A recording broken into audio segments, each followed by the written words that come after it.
వల్లభనేని వంశీ మీద ప్రభుత్వ తీరుపై వైఎస్ జగన్ ఫైర్ అని చెప్పి వార్త వచ్చింది.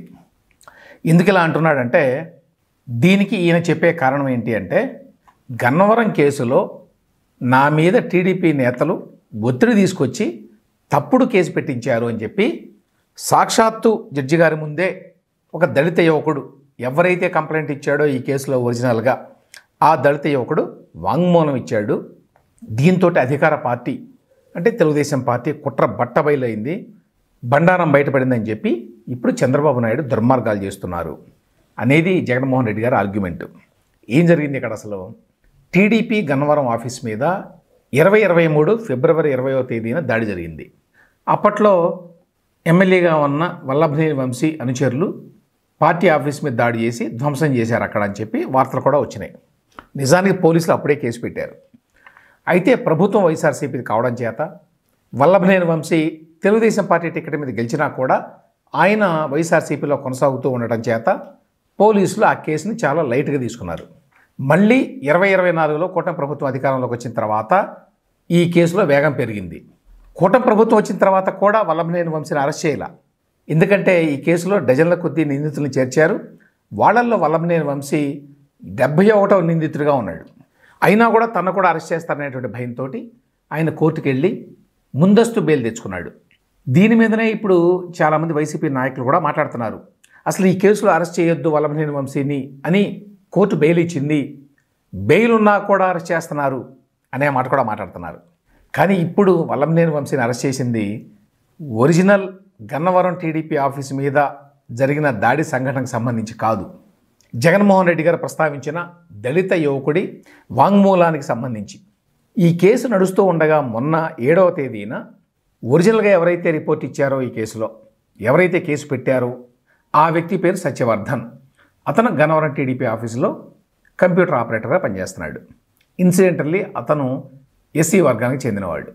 అతని పేరు మీద ఈ కేసు నమోదైంది. ఇక్కడ ఫస్ట్ గుర్తుంచుకోవాల్సిన విషయం, ఈ కేసు నమోదు చేసింది 2023లోనే వైసీపీ ప్రభుత్వ హయాంలోనే. కాబట్టి దొంగ కేసు పెట్టారు అనడానికి వీల్లేదు. అసలు ఎవరూ దాడి చేయకుండానే కేసు పెట్టారు అని చెప్పడానికి వీల్లేదు. జగన్మోహన్ రెడ్డి గారి ప్రభుత్వంలోనే ఈ కేసు నమోదైంది. అప్పుడే ఈ సత్యవర్ధన్ ఈ కేసు పెట్టాడు. ఆయన పేరు మీదనే కేసు నమోదు చేసుకున్నారు పోలీసులు.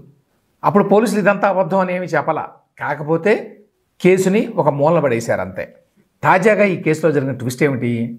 ఎవరైతే ఈ కేసు పెట్టారో అప్పట్లో ఈ సత్యవర్ధన్ అనే కంప్యూటర్ ఆపరేటర్, అతను మొన్న 10వ తేదీన నేరుగా విజయవాడలో ఎస్సీ ఎస్టీ అత్యాచారాల కేసును విచారించేటువంటి న్యాయమూర్తి ముందుకు వెళ్ళి నా చేత బలవంతంగా కేసు పెట్టించారు, నాకు ఈ కేసుతో ఏమీ సంబంధం లేదు, నాకేమీ తెలియదు అని ఒక స్టేట్మెంట్ ఇచ్చాడు. అక్కడి నుంచి కథ మళ్ళీ మలుపు తిరిగింది. ఈ వార్తను సాక్షిలో కూడా చాలా ప్రముఖంగా వేసుకున్నారు. ఆ మరుసటి రోజున కేసు పెట్టినంతనే చెప్తున్నాడు అసలు ఏమీ జరగలేదని, దాడి జరిగినట్టుగా అన్ని వీడియోలు కూడా ఉన్నాయి, అది వేరే విషయం. ఒక కారుని దగ్ధం కూడా చేశారు ఆఫీసు బయట. కానీ ఏ వ్యక్తి అయితే కేసు పెట్టాడో ఆ వ్యక్తే నాకేమీ తెలియదు అంటే అసలు కేసే ఉండదు. కాబట్టి అంతటితోటి వల్లభనేని వంశీ కావచ్చు, ఈ కేసులో ఇంకా చాలామంది నిందితులు ఉన్నారు, వాళ్ళకి కావచ్చు పెద్ద రిలీఫ్ వస్తుంది. కానీ ఆ వెంటనే పోలీసులు అప్రమత్తమయ్యారు. ఎలా వెళ్ళాడు ఈయన ఎస్సీ ఎస్టీ అట్రాసిటీస్ కోర్టుకి, ఎవరు తీసుకెళ్లారు, ఎక్కడున్నాడు మనిషి అని వెతకడం ప్రారంభిస్తే అంతకు 2 రోజుల ముందటి నుంచి సత్యవర్ధన్ ఎవరికి టచ్లో లేడు, ఫ్యామిలీ మెంబర్స్ కూడా టచ్లో లేడు. అతను చాలా కాలంగా హైదరాబాద్లో ఉంటున్నట్ట. ఈ గన్నవరం ఆఫీస్ మీద దాడి తర్వాత బహుశా సేఫ్టీ కోసం అతను హైదరాబాద్ వచ్చేసాడు. కొన్ని పనుల మీద ఈ మధ్యనే విజయవాడ వెళ్ళాడు 7వ తేదీన.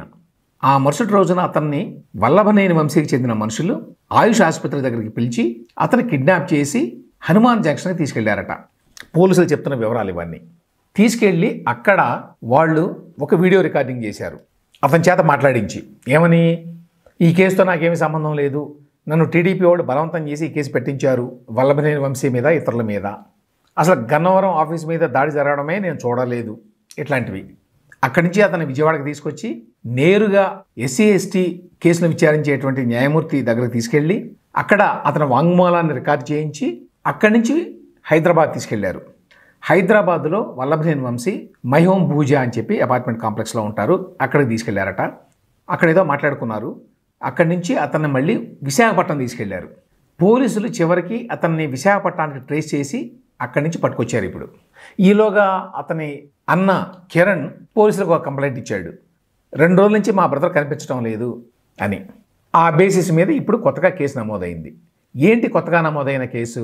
ఫిర్యాదు చేసిన వ్యక్తిని కిడ్నాప్ చేసి గతంలో తాను ఇచ్చినటువంటి సాక్ష్యానికి విరుద్ధంగా సాక్ష్యాలను ఇప్పించి ఈ కేసు నుంచి బయటపడడానికి ప్రయత్నించారు అని.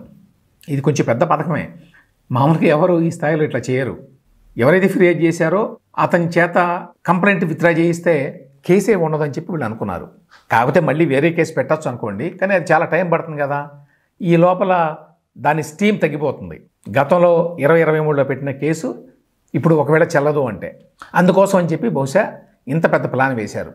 కాబట్టి జగన్మోహన్ రెడ్డి గారు చెప్పినట్టు గన్నవరం టీడీపీ ఆఫీస్ మీద దాడి కేసులో కాదు అరెస్ట్ చేసింది వంశీని, ఒక దళితుడు మ్యాజిస్ట్రేట్ ముందు వాంగ్మూలం ఇచ్చిన తర్వాత కూడా అరెస్ట్ చేశారు అనేది ఇంకో పాయింట్ జగన్ది. అసలు ఆ విధంగా వాంగ్మూలం ఇవ్వడమే క్రిమినల్ యాక్టివిటీ. కిడ్నాప్ చేసి బెదిరించి భయపెట్టి ప్రలోభపెట్టి విత్డ్రా చేయించడానికి ప్రయత్నించారు అనేది సెపరేట్ కేసు. అది ఆ కేసు కింద అరెస్ట్ చేశారు ఇప్పుడు ఈయన్ని. సరే, పోలీసుల ఆరోపణలన్నీ కరెక్టా కాదా అంటే అవన్నీ ప్రూవ్ కావాలి కోర్టులో. ఈ సెకండ్ కేసులో కూడా ఫస్ట్ కేసులో వీడియోలు ఉన్నాయి, కాకపోతే వల్లభనేని వంశీ అక్కడేమీ లేడు ఆ టైంలో, కానీ అతను మాస్టర్ మైండ్ అని ప్రూవ్ చేయాలి.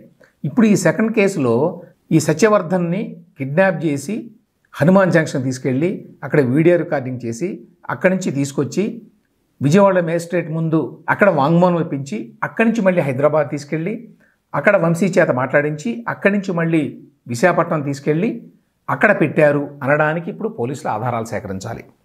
వెహికల్ మూవ్మెంట్స్ని కనిపెట్టడం పెద్ద కష్టం కాదు, మేము ఈ మొత్తం ఆధారాలను సేకరించబోతున్నాం అని కూడా పోలీసులు చెప్పారు. ఈ ఆధారాలని సేకరించిన తర్వాత సత్యవర్ధన్ కనుక పోలీసులు క్లెయిమ్ చేస్తున్నట్టుగా హైదరాబాదులో వల్లభనేని వంశీ ఇంటికి కూడా వెళ్ళి ఉంటే ఖచ్చితంగా తన మీద ఫిర్యాదు చేసిన వ్యక్తిని బెదిరించడానికి ప్రయత్నించాడు అని పోలీసులు కోర్టులో వాదించడానికి గట్టి సాక్ష్యాధారాలు ఉంటాయి. సో ఆ రకంగా వల్లభనేని వంశీ ఈ కేసులో దొరికిపోయాడు. గమ్మత్ ఏమిటంటే అసలు కేసులో అతను అరెస్ట్ చేస్తారని చెప్పి చాలా కాలం పాటు అనుకున్నారు. ఎందుకంటే అతను నేరుగా టీడీపీ ఆఫీస్ మీదనే దాడి చేయించాడు అని ఆరోపణ. అట్లాంటి కేసులోనేమో అరెస్ట్ కాకుండా తప్పించుకున్నాడు ఆయన, యాంటిసిపేటరీ బెయిల్ తెచ్చుకున్నాడు. ఇప్పుడు బహుశా అతి తెలివిగా పకడ్బందీగా అనుకొని ఒక ప్రణాళికను రచించి ఆ ప్రకారం ఈ కేసు నుంచి తప్పించుకుందాం అనేటువంటి ప్రయత్నంలో దొరికిపోయాడు.